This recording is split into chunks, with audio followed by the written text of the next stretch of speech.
세상에 떠도는 기묘한 괴담들. 첫 번째 이야기, 전라도 나주 영산포 외딴집에서 실제로 겪었던 실화괴담. 1939년 전라도 나주 영산포 나루에서 좀 떨어진 외딴 빈집으로 한 가족이 이사를 왔다.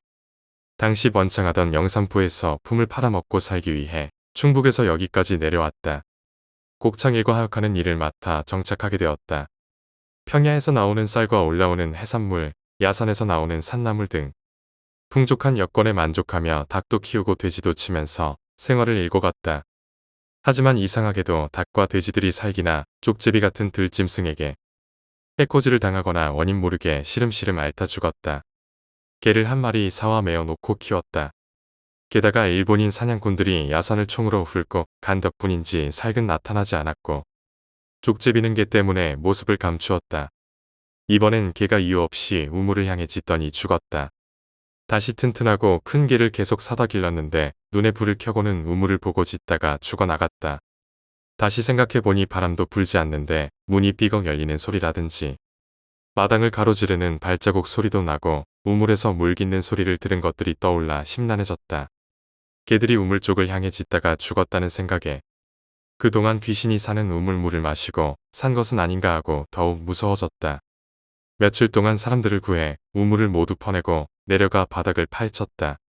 하지만 아무것도 나오지 않았다. 사람뼈라도 나올 줄 알고 조마조마했는데 다행이었다. 다시 개 한 마리를 사기 위해 영산포 나루 시장으로 나갔다. 홍어전을 지나 노상리 펼쳐진 곳으로 가니 한 할머니가 개를 쓰다듬으며 손을 잡아 앉혔다. 집에 애기 끼었어. 이 개가 비명 행사를 막아줄 거야. 가슴이 두근거렸다. 하지만 개가 너무 마르고 힘없어 보여 망설이다 할머니가 신기하게도 집안 사정을 알자 그 말에 끌려 5마리 개값을 치르고 사들였다. 다른 개들과 달리 이 개는 묶인 개줄을 풀려고 안간힘을 썼다. 5마리 개값이라 도망가면 어쩌나 싶어 망설이다가 이렇게 힘도 없는 개가 도망이야 가겠나 싶기도 하고 무슨 효험을 부리려나 싶어 줄을 풀어주었다. 그런데 이 개는 도로 얌전히 엎드려 쉬는 거였다. 개가 싸우면 애는 울부짖는 소리와 날카로운 여자의 목소리에 잠이 깨어 얼른 마당으로 나갔다. 모습이 보이지 않았다. 소리 나는 곳으로 몸을 돌리니 우물 건너편에 있던 무너진 헛간에서 개가 귀신과 싸우고 있었다.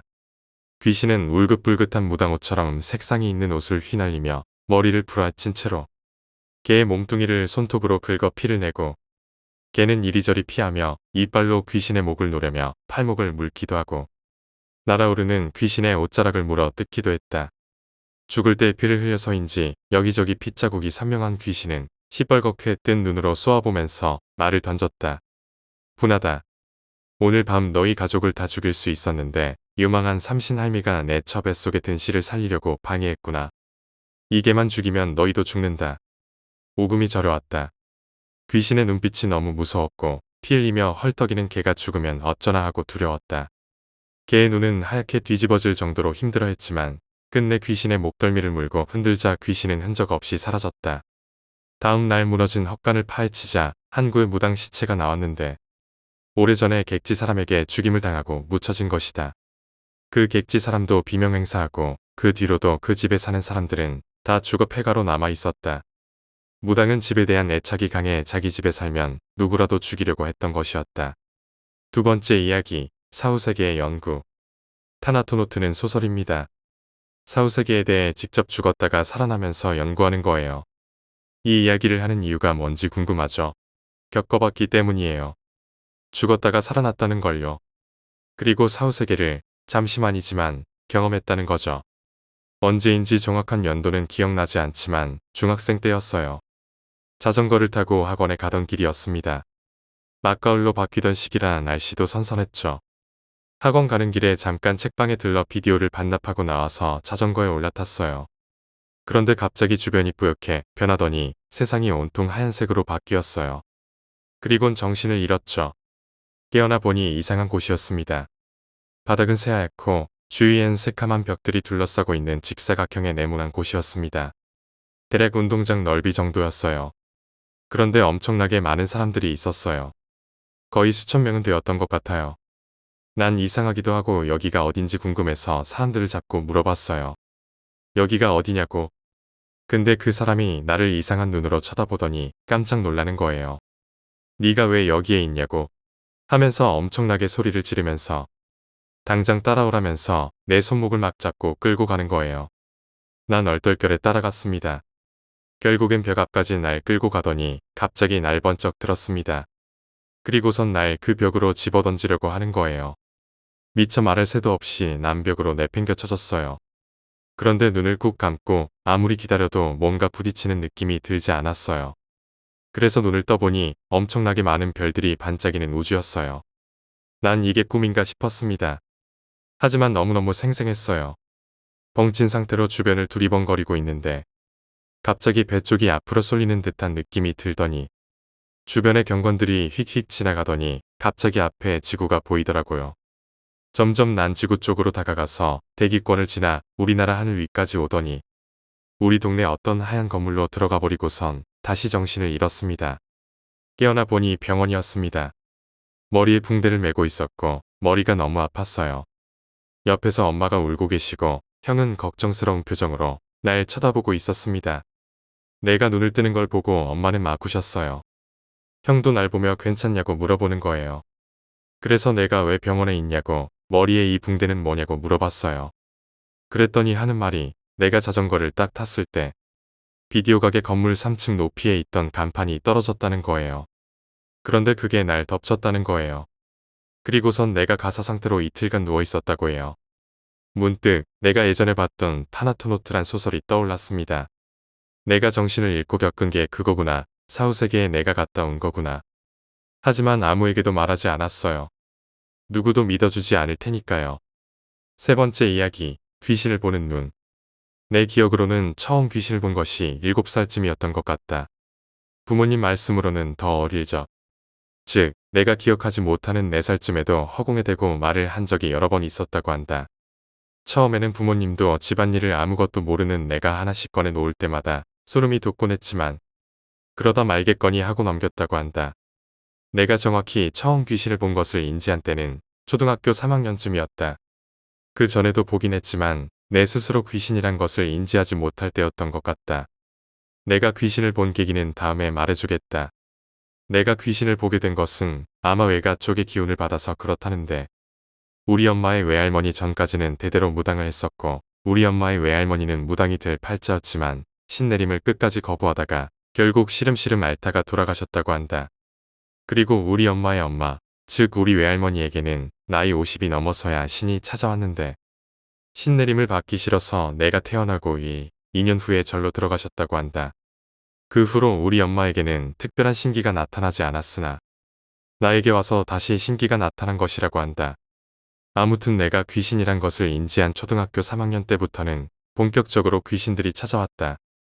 하지만 어렸을 때부터 봐와서 그런지 중학교 2학년 때부터는 어느 정도 적응도 되고 공포심은 완전히 사라지지는 않았지만 웬만한 귀신의 출현은 더 이상 두렵지 않게 되었다. 사람들은 흔히 귀신들이 괜히 사람들을 놀래키려고 자정 12시부터 4시까지 나타난다고 하지만 그것은 악기가 센 귀신들의 이야기이고 평범한 귀신들은 우리 눈에는 보이지 않지만 한낮에도 돌아다니며 음악을 즐기고 맛을 즐기고 밝은 것을 즐긴다. 귀신도 살아있을 때는 인간이었으니 인간의 행동 양상을 가진 것이다. 우리가 생각하는 것처럼 징그러운 모습을 가진 것도 아니다. 그들은 우리가 해코지하지 않는 이상 그들도 자기만의 생활을 하며 인간에게 신경 쓰지 않는다. 원한을 품은 귀신들은 어두운 밤에 그 모습을 드러내고 사람을 해치는 것을 즐긴다. 귀신에 대한 소개는 이 정도로 하고 내가 겪은 일을 두어 가지 소개하겠다. 고등학교 3학년 때 머리가 너무 아파서 조퇴를 하게 되었다. 그 조퇴가 가능했던 것은 수시 합격생의 특권이었다. 집으로 돌아가는 길에 한 아파트 담벼락 뒤로 어떤 아줌마가 기어오르는 것을 보았다. 그 아파트가 고지대에 지어진 탓에 담벼락이 매우 높았다. 그 아줌마는 장비 없이 그 높은 담벼락을 기어 올라가더니 끝까지 올라간 후에는 뛰어내렸다. 자살이구나 라고 생각하는 순간 아줌마는 충격으로 완전히 부러진 목뼈를 손으로 머리를 잡아 다시 목에 끼워 넣고는 다시 담벼락을 타기 시작했다. 머리가 사방으로 흔들려도 끈질기게 다시 오르고 다시 뛰어내리는 모습을 반복했다. 이 장면을 여러 번 목격한 후 나는 더 이상 지켜볼 수 없어 집까지 뛰어갔다. 왜 처음에 아줌마의 비틀어진 목과 피 묻은 옷을 제대로 보지 못했을까를 생각하며 놀랐다. 자살한 귀신들은 종종 자신이 죽을 때의 행동을 반복한다고 한다. 차에 부딪혀 죽은 어떤 사람은 매일 그 자리에서 차들이 오면 뛰어드는 모습을 반복한다고 한다. 물론 귀신을 볼 수 있는 영적인 기운이 없는 사람들은 이런 광경을 보지 못한다. 또 다른 이야기는 중학교 2학년 때의 일이다. 그날도 평소처럼 길을 가고 있었다. 많은 귀신들을 만나지만 대부분은 다른 사람들과 구별 없이 행동하는 귀신들이라서 대부분 사람으로 착각하고 지나친다. 하지만 가끔은 그들 중에 정말로 나 귀신이요라고 밝힐 정도로 두드러진 행동을 하는 귀신들도 있다. 그날도 사고 다발 지역 서행이라는 표지판을 지나쳤다. 아파트 후문 쪽이었는데 그곳은 커브가 져 있어서 아파트에서 나오는 사람과 돌던 차들 때문에 사고가 잦은 곳이었다.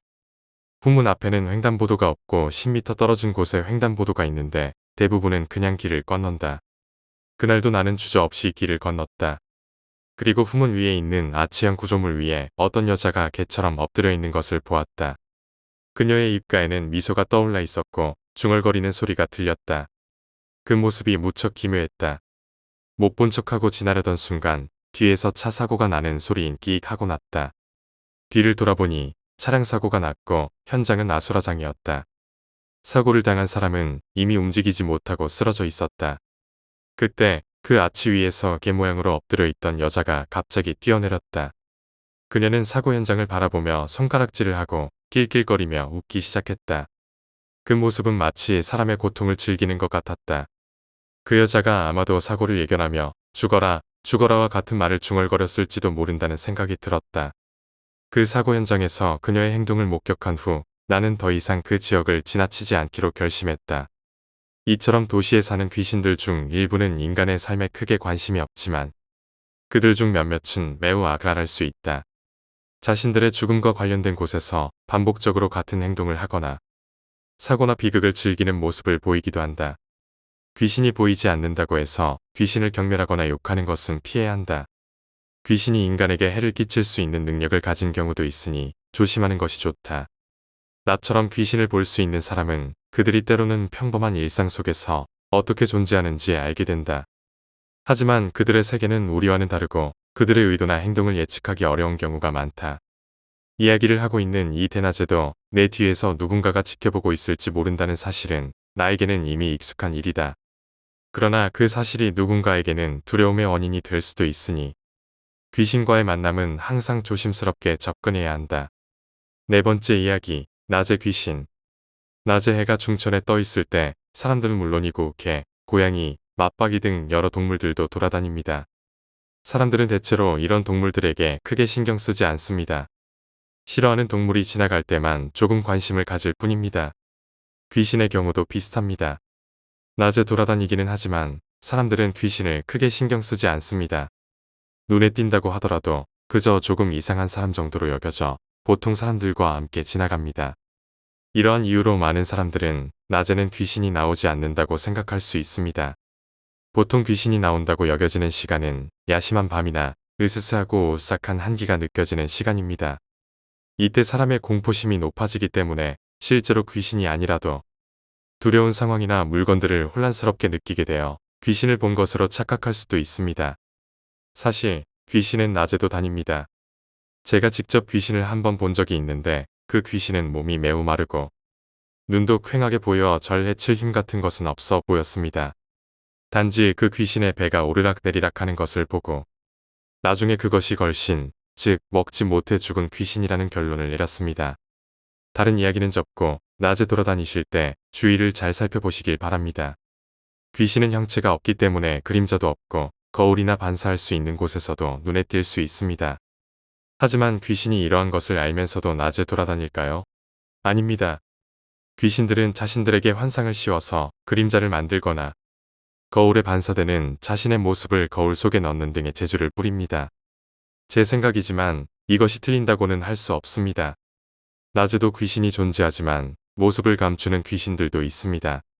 때로는 무더운 여름날 학교에서 선풍기만 틀어져 있을 때 구석에서 편안하게 자는 사람들이 있는데 이것은 에어컨이 있는 것도 아닌데 구석이 시원한 이유는 귀신들이 모여있기 때문일 수 있습니다. 귀신들도 휴식처가 필요합니다. 어떤 분들은 말씀하실 수 있습니다. 학생들 한가운데에 있으면 되지 않나? 하지만 귀신들도 한때는 인간이었습니다. 사람과 귀신이 맞부딪히면 접촉하지 못하겠지만 자신을 통과하는 기분이나 산 사람과 접촉하는 괴상한 느낌을 피하기 위해 귀신들은 사람과 가까이 있지만 항상 사람의 옆이나 위, 아래 등에 존재합니다. 이런 점들 때문에 귀신들은 괴로워질 수 있습니다. 가끔 그런 충동적인 생각이 일어나서 빙의와 같은 사고도 일어나게 됩니다. 5번째 이야기, 귀신을 본다는 것. 귀신을 보신 적이 있으신가요? 귀신에게 괴롭힘을 받거나 안 좋은 일을 겪으신 적이 있으신가요? 저는 어렸을 때부터 귀신을 본 횟수가 꽤 많았습니다. 나이가 들면서 보이지 않게 되었는데 아마 고등학교 3학년이 끝나고부터 안 보이기 시작한 것으로 기억합니다. 본론으로 들어가서 귀신의 종류라기보다는 2가지 특성이 있는 것 같습니다. 하나는 제가 귀신을 발견했을 경우, 다른 하나는 귀신이 저에게 보여지길 원한 경우입니다. 대체로 후자의 경우에는 사람들이 고생을 많이 합니다. 한마디로 귀신에게 찍힌 거죠. 하지만 귀신을 발견한 경우에는 그냥 길거리를 지나가던 사람을 보는 것과 비슷합니다. 그저 서로 볼 일 보러 가던 차에 살짝 지나치는 겁니다. 아마 무당이나 귀신을 잘 보시는 분들이 이에 해당하는 것 같습니다. 귀신을 많이 보기는 해도 귀신에게 안 좋은 일을 겪는 경우는 드문 것으로 생각됩니다. 제 경우에는 고등학교 실습을 나갔을 때 마지막으로 본 여자아이가 대표적인 예입니다. 밤 11시가 넘어서 한 가로등이 있는 골목길을 까만 원피스를 입은 여자아이가 자전거를 타고 오고 있었습니다. 옆에 보조바퀴가 달린 4바퀴 자전거였죠. 그리고 제 옆을 지나면서 자전거 벨을 울리는데 옛날 시골 자전거처럼 찌르르르릉 하는 소리가 들렸습니다. 그리고 제가 뒤돌아보니 일자로 쭉 뻗은 길인데 그 아이는 보이지 않더군요. 혹시나 해서 길 따라 끝까지 갔는데 찾을 수가 없었습니다. 대체적으로 귀신을 발견한 경우는 이런 식입니다. 서로 보이더라도 신경 안 쓰고 지나치는 경우가 많죠. 하지만 귀신이 나온다는 흉가나 폐가, 폐교 등 어떤 특정 장소를 고의적으로 방문하게 되면 그곳에서 주둔하고 있는 귀신은 그 사실을 압니다. 저 사람들이 자신을 보기 위해 왔다는 것을요. 이렇게 되면 귀신은 사람에게 보여지길 원하게 되고 우리가 생각하는 이미지대로의 어떤 안 좋은 일을 당할 수 있습니다. 여러분, 귀신은 신입니다. 사람 한 명 정도가 아니라 수천, 수만 명과도 홀로 상대할 수 있는 게 신이라는 존재입니다. 물론 무당이나 퇴마사 같은 특이한 경우는 제외하고요. 6번째 이야기, 문을 열지 마. 제가 대학교 1학년 때 일입니다. 한창 신입생 분위기를 내며 선배들과 동기들과 매일 술을 마시고 놀던 때였죠. 그때도 전날 새벽까지 술을 마시고 놀다 집에 늦게 들어와 학교 강의도 빼먹고 집에서 잠을 자고 있었습니다. 잠을 자다가 꿈을 꾸었는데 꿈 내용이 너무 섬뜩했습니다. 제가 우리 동네에서 길을 가고 있는데 매일 다니는 동네 길 가운데에 처음 보는 집이 있었습니다. 이게 웬 집이지? 라는 생각을 하며 그 집 가까이 다가갔습니다. 하얀색 벽에 빨간 지붕으로 된 2층 주택이었습니다. 제가 꿈속에서 무슨 생각을 했는지는 모르겠지만 그 집 문을 열어보려고 현관까지 가서 문 손잡이를 잡았습니다. 그런데 손잡이를 잡는 순간 제 몸이 오싹해지더니 왠지 열면 안 될 것 같다는 느낌이 강하게 들었습니다. 그래서 다시 손잡이를 놓았다가 저도 모르게 문을 열어야 한다는 생각이 다시 들어 또 다시 손잡이를 잡았습니다. 다시 드는 오싹함. 꿈이었지만 등에서 식은땀이 날 정도로 온몸이 찌릿찌릿한 느낌이었습니다. 다시 손잡이를 떼고 까마득한 느낌이 들었지만 그 집 문을 다시 한번 보고는 다시 제가 가던 길로 걸어갔습니다. 한 30초쯤 걸었을까요? 등 뒤에서 누군가가 저를 강하게 노려보는 듯한 그런 느낌이 들었습니다. 뒤통수가 오싹해지는 목덜미를 누가 잡아챌 것 같은 느낌. 그래서 휙 하고 고개를 돌려 돌아보니 아까 제가 문을 열려고 했던 그 집 지붕에서 빨간 옷을 입고 머리를 풀어헤친 여자가 양손에 사람 머리 2개를 들고 절 노려보고 있더군요. 너무 놀라고 무서운 마음에 도망을 쳤는데 그러다가 잠에서 깼습니다. 깨고 난 뒤에도 너무 찝찝해서 담배 한 대를 피우면서 요즘 술을 너무 많이 마셔서 이런 악몽을 꾼 것이라고 생각하고 술을 줄여야겠다고 결심했습니다. 그리고 다음날 학교 강의를 다 듣고 집으로 와서 쉬다가 친구 한 명이 게임방 가자고 전화와서 같이 게임방에 갔습니다. 네이버에 들어가 뉴스를 보고 있었습니다. 게임방까지 와서 뉴스 보고 있냐라고 놀리면서 그 놈이 보고 있는 뉴스 동영상을 봤는데 정말 기절할 뻔했습니다. 뉴스 내용은 어떤 가정집에서 한 여자가 남편이 바람을 피워 살림을 버리고 도망갔는데 그걸 비관한 여자가 2명의 자식들의 머리를 칼로 베고 자기도 칼로 배를 찔러 자살했다는 내용이었습니다. 헌데 그 뉴스 내용이 나오며 자살한 집이 살짝 나왔다 사라졌습니다. 하얀색 집에 빨간 지붕이 있는 2층 주택이더군요. 혹시나 잘못 본 게 아닐까 하며 멈춰놓고 봤는데 제가 꿈속에서 본 집과 정말 똑같았습니다. 너무 놀라서 친구에게 말하고 집에 와서 부모님께 말했더니 꿈속에서 그 집 문을 안 열길 잘했다며 다행이라고 하시더군요. 지금은 이렇게 글을 쓰지만 그때 당시에는 정말 너무 놀랐고 꿈속에서 나를 노려보던 그 여자 얼굴이 자꾸 생각나서 새벽에 혼자 담배도 못 피웠습니다. 만약 그때 그 집 문을 열었다면 제가 어떻게 되었을까요? 7번째 이야기, 마을버스 괴담. 한 달 전 역 주변에서 아르바이트를 했습니다. 일을 마치고 저녁 9시가 되면 마을버스를 타고 집에 돌아갔죠. 일요일이라 그 시간에 마을버스에는 사람이 많지 않았습니다. 평일에는 이 시간에 버스가 붐비는데 일요일에는 사람이 별로 없습니다. 제 집은 제일 마지막 정류장입니다. 사람들이 하나둘씩 내리면서 집 앞에 내리기까지 3정거장이 남아 있었는데 그 구간이 좀 짧습니다.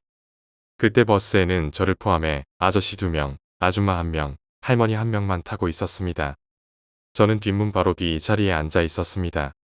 그런데 버스 기사 아저씨가 자꾸 저를 보며 학생, 문 막지 말고 좀 비켜 라고 말씀하셨습니다. 저는 앉아 있었기 때문에 내가 아닌 줄 알고 모른 척 했습니다.